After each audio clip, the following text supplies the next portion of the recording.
Good evening, my name is Laetitia Zeeman and I'm from School of Health Sciences, University of Brighton.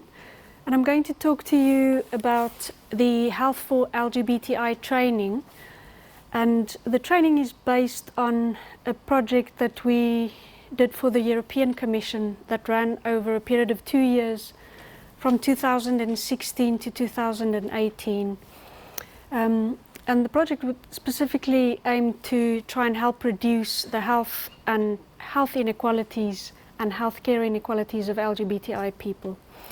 And based on that, we developed a training program, which I'm going to tell you more about. So just in terms of what the session will focus on, to give you a brief overview of the Health for LGBTI research, to tell you more about the training resources that we developed off the back of the project. And then if we have time, to look at an example of a training activity and how we use it. And then just to talk about the research and the training impact. So the project was large in terms of the number of people that were involved. We were a team of 16 people in a number of different countries. So at University of Brighton, Nigel Sheriff was our lead, and there was also a team in Belgium, EuroHealthNet, a team in Italy, ILGA Europe, who are a group of activists working in Europe and also further afield to promote the rights of LGBTI people. And also the National Institute of Public Health in the corner here in Poland. So each of these groups of people worked on a different component of the study that I will tell you about in a minute. So the project has an online presence. So if anyone would like to find out more detail about the project or hear about or read some of the project reports, it's all available publicly on the internet under the European Commission website. So if you search for European Commission and Public Health and Social Determinants, it will bring you to this site. And then Health for LGBTI is one of the projects. So as I said, the project has a web presence, and all the reports are available, including the training program, in the public domain. So the training program and the project reports can be freely downloaded and used by whoever is responsible for training, whether it's at universities or maybe in healthcare settings by healthcare providers. So the Health for LGBTI research, and maybe I should just say something. Normally, or most often, people use the terms LGBT, but we decided to include I for intersex people, because intersex health and rights are of equal importance in terms of needing greater visibility and attention in research and also in political activism in order to be able to change policies. So the project questions were that we tried to address: what are the health inequalities experienced by LGBTI people? What are the causes of these inequalities? What are the barriers faced by health professionals when providing care for LGBTI people? And what are the barriers that LGBTI people face when accessing care? How can these barriers be addressed or reduced? And then what are examples of promising practice? So the project contained a number of different components, and the first component was a literature review, and the literature review comprised of 3 different components. Firstly, we did a scientific review of literature. So we did a global search of all the health inequalities literature published in academic journals, And we pulled all of that information together and synthesized it into a narrative synthesis of the health inequalities, the barriers, and also the promising practices. We also looked at grey literature in all 28 European member states. So we did a scoping review where we tried to determine what is relevant information in individual member states that might be available in their specific languages that's not necessarily available in English. And we collated that information into a comprehensive scoping review report. And then we also did a review of European literature in terms of looking at policies that are relevant to LGBT people and also their healthcare and health provision. So that was task 1. Task 2 was a focus group study that we conducted in 6 countries with LGBTI people and also health professionals around the same core questions that we addressed for the scientific review.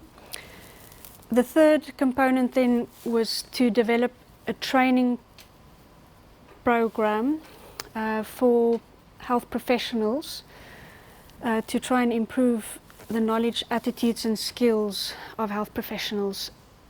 And then we piloted the training program in task 4 and then presented it at a European Commission conference in Belgium in 2017, where we also tweaked the training program and finalized it with the participants at the conference.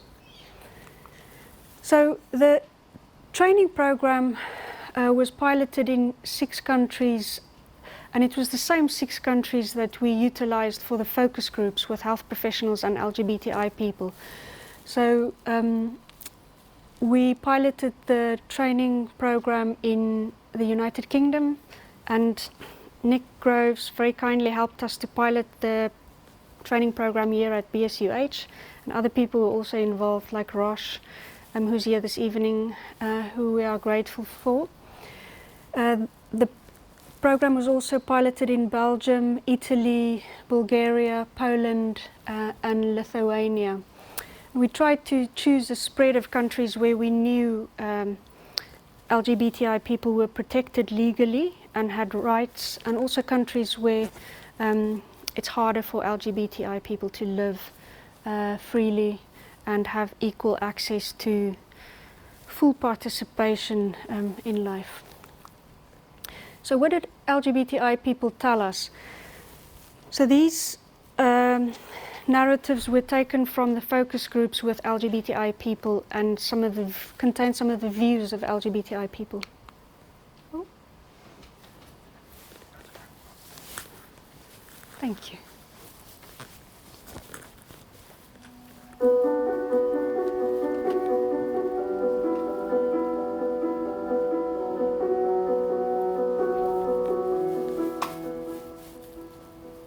LGBTI people don't want to be out because they fear being discriminated against. It's scary to go and see the doctor. My personal experience is that I get ready, or I want to get ready to be open with the doctor. I feel like I want to finish these lies. I want to stop pretending to be someone else.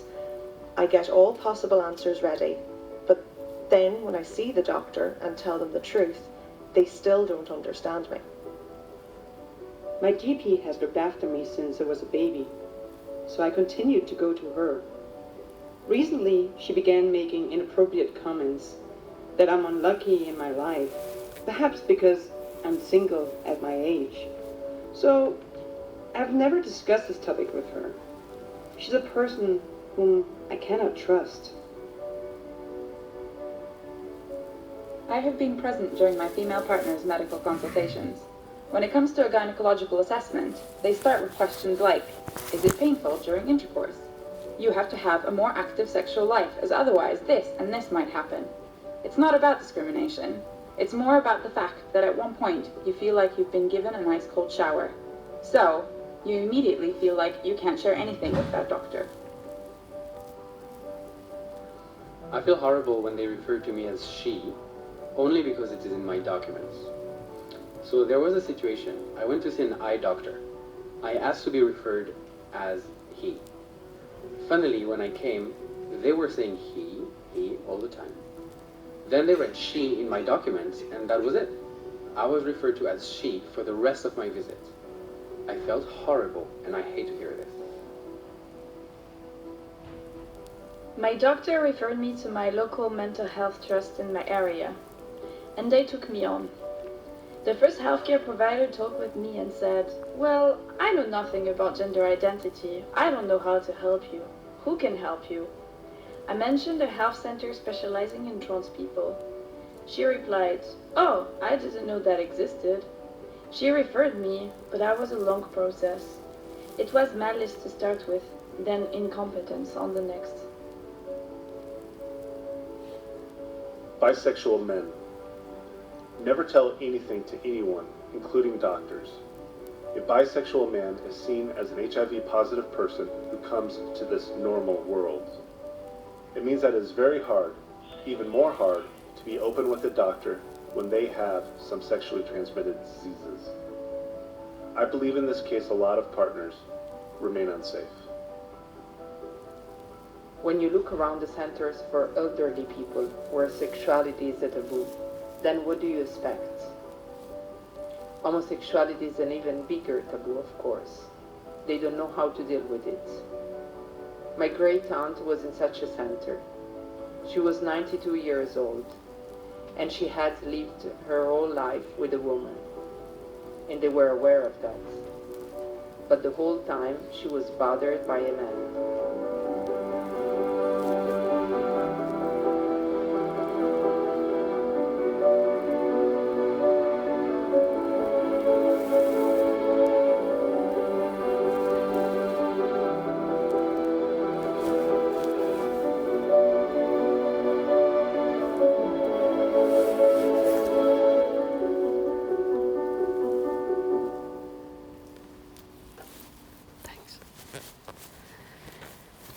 So maybe just to say, in our scoping review of the 28 European countries and also in the focus groups, particularly in other European countries, a lot of the LGBTI people said that they were scared to be out in healthcare environments. So fear was a recurring theme that many LGBTI people spoke about.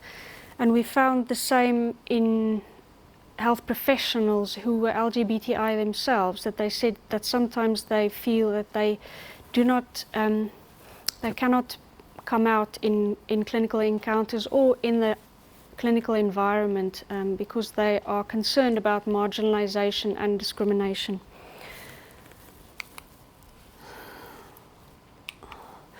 And our partners ILGA Europe developed this map, which is a helpful map to put things in context. So in the UK, we are protected under the Equalities Act in terms of our sexual orientation. So sexual orientation, sex, and gender transitioning are protected characteristics in the UK, which means as LGBTI people, we have certain rights and privileges. So we can engage in civil partnerships or adopt children. However, in other parts of the world, that is not the case. So in the countries that are... Oh, did I just turn it off? In other countries, so for example, the countries that are... It's a little bit hard to see on the map, but in countries such as Saudi Arabia, Sudan, Nigeria, people can still receive life imprisonment for same-sex sexual practices. In other countries, people can receive 8 years to life imprisonment. So, for example, the countries that are brown. So, if we think about that, in the countries that are blue, such as the UK and large parts of Europe, we are protected by law. However, people still experience discrimination. If we think of some of our colleagues who work in healthcare and also some of our patients that might be from other parts of the world, they might have experienced discrimination, or they might have lived in settings where same-sex sexual practices were illegal, and they might bring some of those experiences and also those values into clinical settings.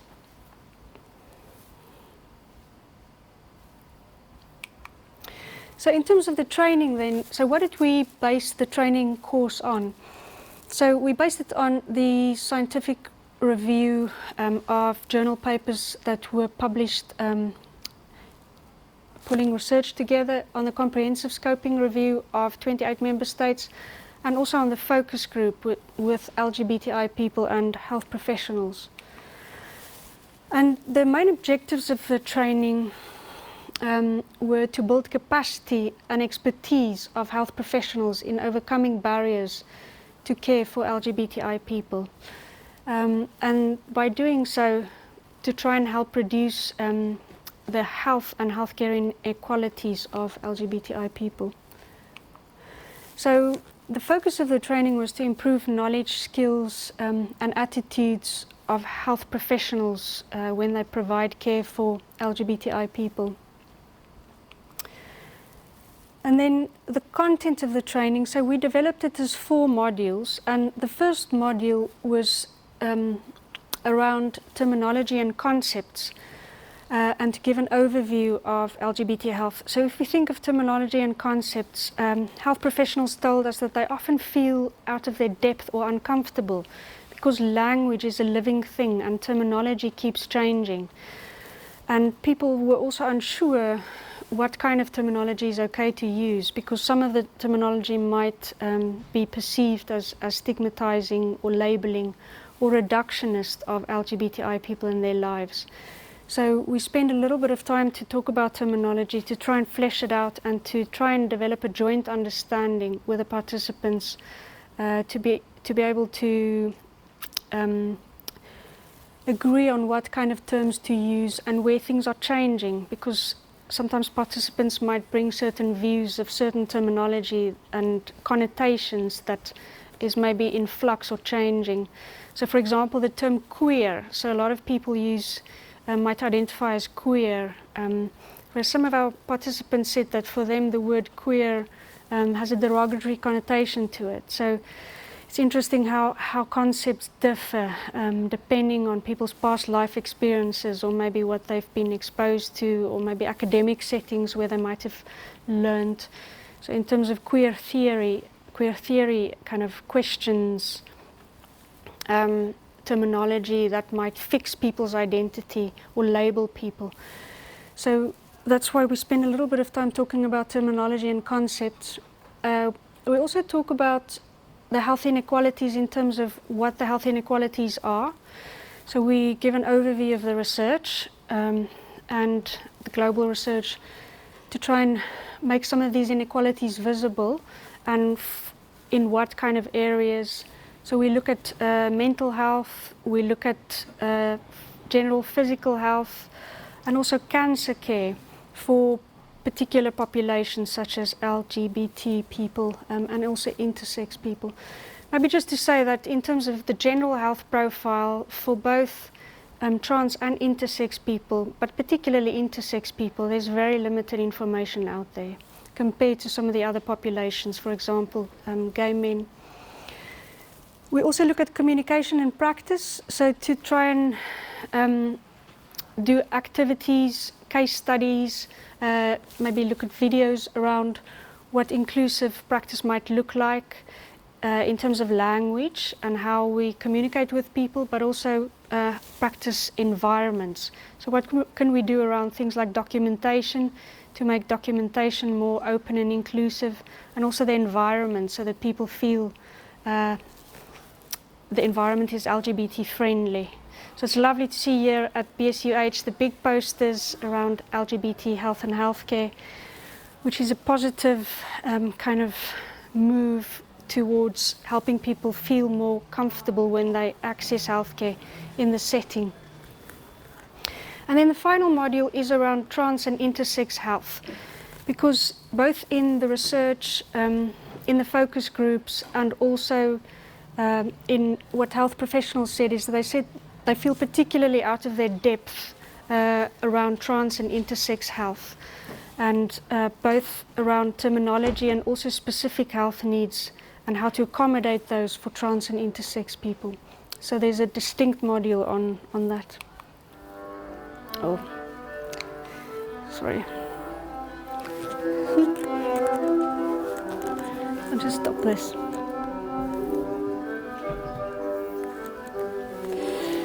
Sorry, how do I stop this?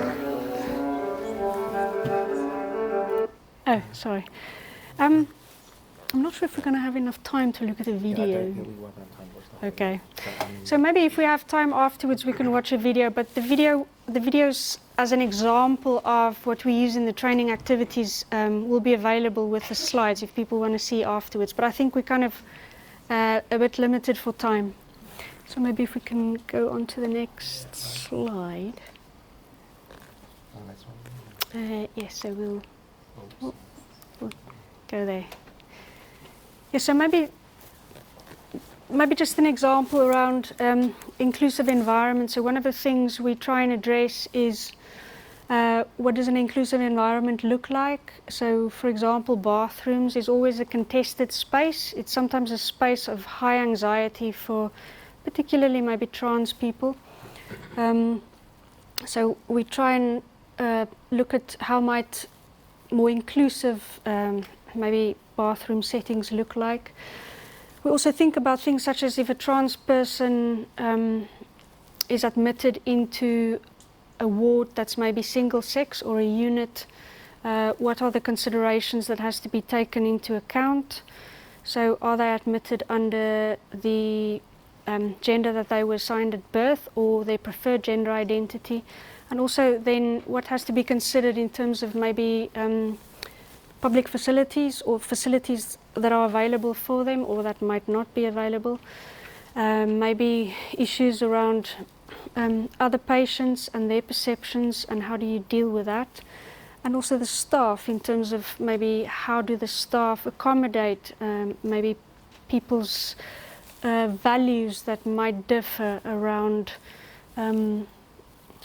particular issues.